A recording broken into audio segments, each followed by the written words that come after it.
বেটাকে অনেক কষ্ট করে ভুলিয়ে ভালিয়ে নিয়ে এসেছি। এখানে কাল দুটো অ্যাক্সিডেন্ট হয়েছে, বাঘে একজনকে মেরে আর একজনকে নিয়ে পালিয়েছে। তারপর ওর ঘাড় মটকাবো।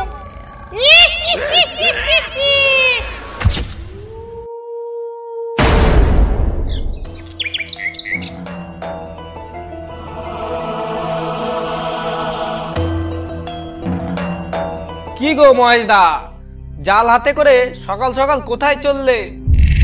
কোথায় আর যাব ভাই, ভাবছি একটু কেদোখালির খালের দিকে যাব। শুনেছি ওখানে খুব মাছ হচ্ছে। বাঁচতে চাইলে কেদোখালির খালের দিকে যেও না, জানো কোনো খোঁজ খবর কি রাখো না? কেন, কেদোখালির খালে আবার কি হলো? মদন আর গোপালকে কালকে বাঘে নিয়েছে। ওরা 5 জনে কাল গেছিল কেদোখালিতে কাঁকড়া ধরতে। কোত্থেকে একটা বাঘ এসে নৌকার উপর ঝাঁপিয়ে পড়ে, নৌকাটা তো ভেঙেই ফেললো। তারপর মদনকে মেরে গোপালকে মুখে করে নিয়ে জঙ্গলের ভেতর ঢুকে যায়। তা লাশটা উদ্ধারের জন্য কেউ যায়নি? গ্রামের ছেলেরা তো যেতে চাইছিল, কিন্তু কেদোখালির জঙ্গল তো খুব গভীর। গোপালকে মুখে করে নিয়ে কোন দিকে যে বাঘটা ঢুকলো তা কেউ খেয়াল করতে পারেনি। কি ভয়ানক ব্যাপার! না না বাবা, আজ আর কেদোখালির দিকে গিয়ে কোনো লাভ নেই। বেঁচে থাকলে জীবনে অনেক মাছ ধরতে পারবো। তাহলে আমি আসি ও কাশি ভাই।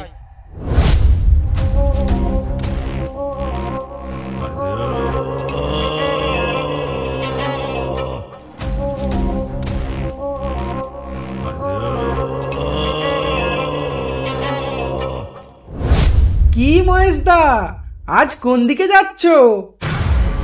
আগে তুই বল, তুই কোথা থেকে আসছিস আর কবে গেছিলি? আর বলো না মহেশদা, আমরা গেছিলাম 3 দিন আগে কেদোখালিতে, আজ ফিরছি। 3 দিন আগে কেদোখালিতে? তার মানে কেন, কেদোখালিতে নাকি কাল 2 জনকে বাঘে ধরেছে? কই না তো, তেমন কিছু তো চোখে পড়েওনি আর শুনিওনি। আরে না না মহেশদা, ওসব ফালতু কথা। কে বলেছে এসব কথা তোমাকে? কেদোখালি এখন খুব শান্ত, সবাই মাছ ধরছে, বেড়াচ্ছে জেলে মোল্লারা। বিশ্বাস না হয় গিয়ে দেখো। না মানে আমাকে আসার পথে? না না কিছু না, ঠিক আছে তুই যা।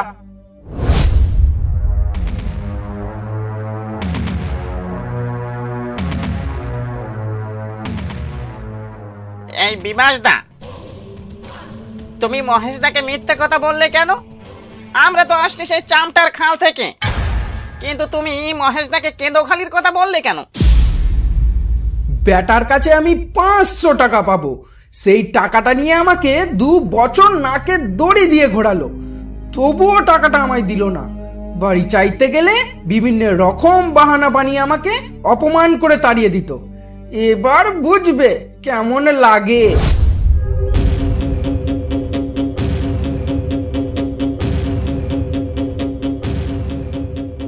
কাশি আমাকে তাহলে মিথ্যে কথা বললো? কিন্তু কাশির সঙ্গে তো আমার কোনো শত্রুতা নেই, ও কেন আমাকে মিথ্যে কথা বলতে যাবে? মাছ ধরে আগে বাড়ি তো যাই, তারপর ওর সঙ্গে বোঝাপড়া হবে আমার।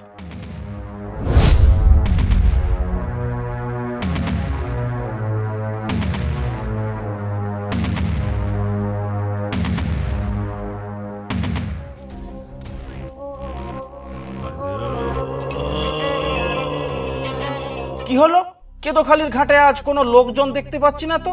কেউ কি আজ আসেনি? ওই তো আমার নৌকা বাঁধা আছে, আমি বরং একটু ভেতরে ঢুকে দেখি, ওখানেই মনে হয় সবাই আছে।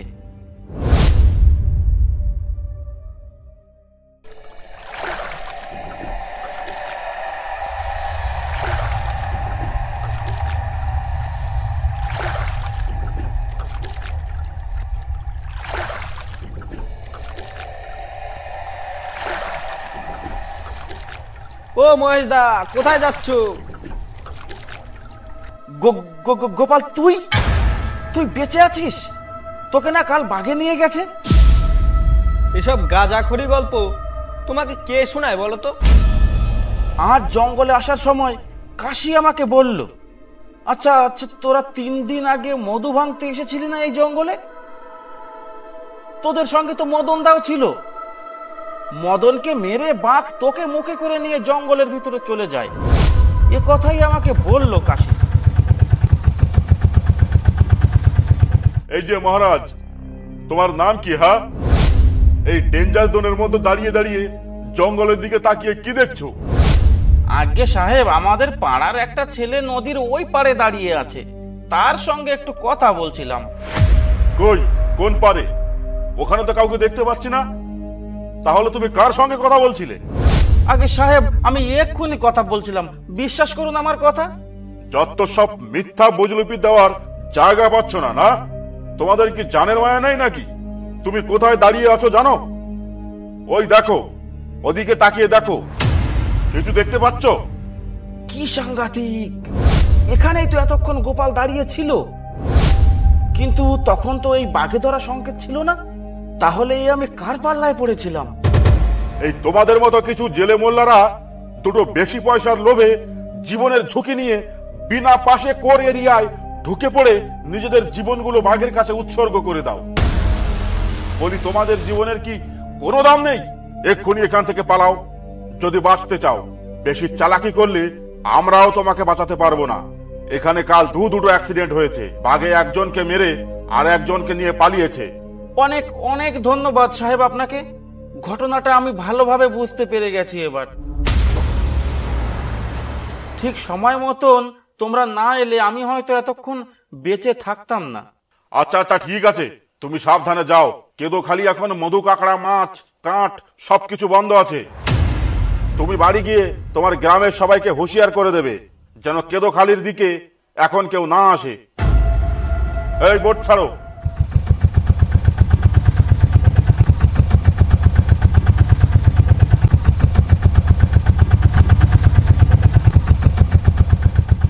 আর নয়, আর এখানে এক মুহূর্তও নয়। আমাকে এক্ষুনি এই খাল থেকে বেরোতে হবে।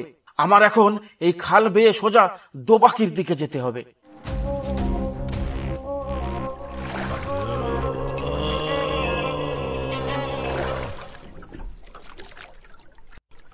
ও মহেশদা, এই যে এইদিকে, পেছন দিকে।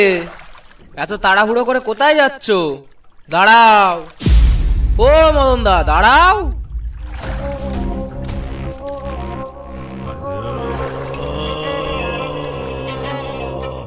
আরে আরে, এ তো মদনের গলা। বেটা কাল বাঘের হাতে মরেছে, বেটা এখন আমার পিছু নিয়েছে। ওরে বাবা রে, তাড়াতাড়ি আমাকে এখান থেকে বেরোতে হবে, না হলে আমি শেষ।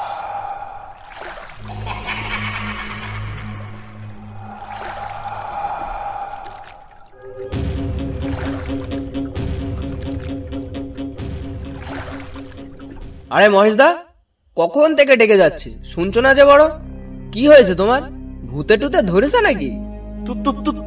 তুই চলে যা, তুই চলে যা এখান থেকে, তুই চলে যা। রাম রাম রাম রাম রাম রাম রাম রাম রাম রাম রাম। যা যা এখান থেকে, আমি তোর কোনো ক্ষতি করিনি, তুই এখান থেকে চলে যা। দরকার হলে আমি গয়ায় গিয়ে তোর নামে পিণ্ডদান করে আসবো, কিন্তু তুই দয়া করে আমাকে মারিস না। আরে ধুর মহেশদা, কি বলছো এইসব? আমি কি মারা গিয়েছি নাকি? কেন? কেদোখালির বাঘে তুই আর গোপাল কাল বাঘের হাতে। হ্যাঁ, এ কথা মিথ্যে নয়, কিন্তু দুঃখের কথা কি বলবো মহেশদা, বাঘটা যখন ঝাঁপ দিল আমাদের নৌকায়, সবার আগে বাঘের পেটের তলায় আমিই পড়েছিলাম, কিন্তু বাঘটা আমাকে ধরতে পারেনি। কিন্তু আমার সঙ্গে সঙ্গে গোপালও নৌকা থেকে পড়ে গেল। তাই দেখে ডুব মেরে আমি নদীর এক কোনায় ঝোপের তলায় লুকিয়ে পড়ি। আমরা দুজনে নৌকা থেকে পড়ে যেতেই বাসু দেখি নৌকা নিয়ে সোজা বেরিয়ে গেল। তারপর সারা রাতটা আমি কেদোখালির ওই নদীতেই কাটাই। জানি না তুই ঠিক বলছিস কি ভুল। যদি তুই ভূত না হোস, তাহলে তুই নৌকাটা পেলি কোথায়? এই নৌকাটা আমি এক মাঝির কাছ থেকে চেয়ে আনলাম, আর তাকে বলে এসেছি যে আমাদের গায়ের কাউকে পেলে তাকে নিয়ে এসে তোমার নৌকাটা ফেরত দিয়ে যাব। তাই তোমাকে বলছি মহেশদা, আমার সঙ্গে চলো, নৌকাটা ওই মাঝিকে ফেরত দিয়ে আসি, তারপর আমাকে নিয়ে বাড়ি যেও।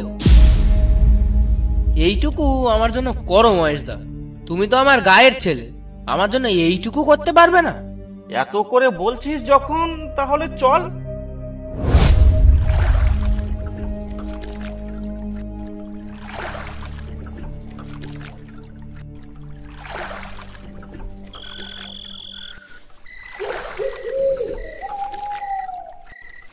আর কত দূর রে মদন? চারিদিকে তো সন্ধ্যা হয়ে গেল। এই তো চলে এসেছি। এই বাঁকটা পার হলেই সামনের বাঁকে ওই মাঝি থাকে।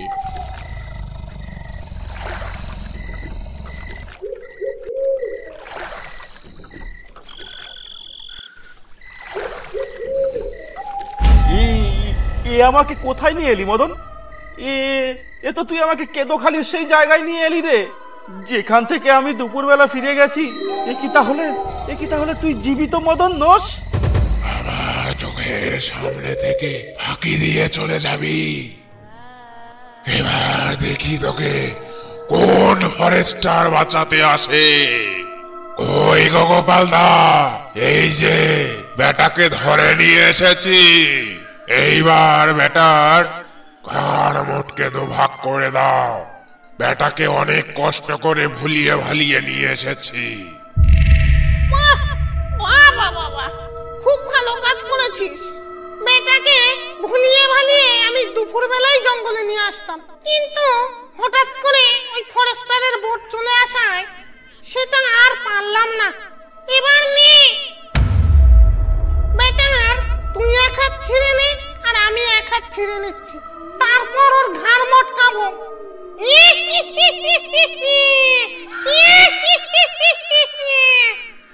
দেখ গোপাল, তোরা ভূত হয়ে নির্দয় হতে পারিস, কিন্তু আমি মানুষ হয়ে নির্দয় হতে পারি না। তোরা আমার গ্রামের ছেলে, তাই আমি চাই না তোরা এমন অপঘাতে মরে ভূত হয়ে এদিক ওদিক ঘুরে বেড়াবি।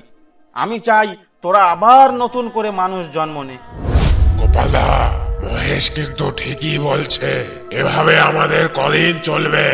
পচা মাছ, পচা কাঁকড়া, এই খেয়ে কি দিন কাটানো যায়? এই খেয়ে দিন কাটানো ছাড়া আমাদের ভাগ্যে আর কিছুই নেই। তাহলে কি তুই মানুষ জন্ম নিতে চাস? নিতে তো চাই, কিন্তু কে দেবে আমাদের জন্য গয়ায় গিয়ে পিণ্ড? কেন কেন আমি আছি তো, আমি আছি কি করতে? আমি উদ্ধার করব তোমাদের দুজনকে, তবে আমাকে ভালোভাবে বাড়ি পর্যন্ত যেতে দিতে হবে। তাহলেই 1 সপ্তাহের মধ্যে তোমরা ভূতকুল থেকে মুক্তি পেয়ে মানব জীবন লাভ করবে। ঠিক আছে, তুই তাহলে সাবধানে যা, তোর কোনো ক্ষতি হবে না। কিন্তু তুই যদি কথা না রাখিস, তোর বংশ ধ্বংস করে দেব আমরা। এই বলে রাখলাম। এবার যা, এবার সাবধানে বাড়ি যা।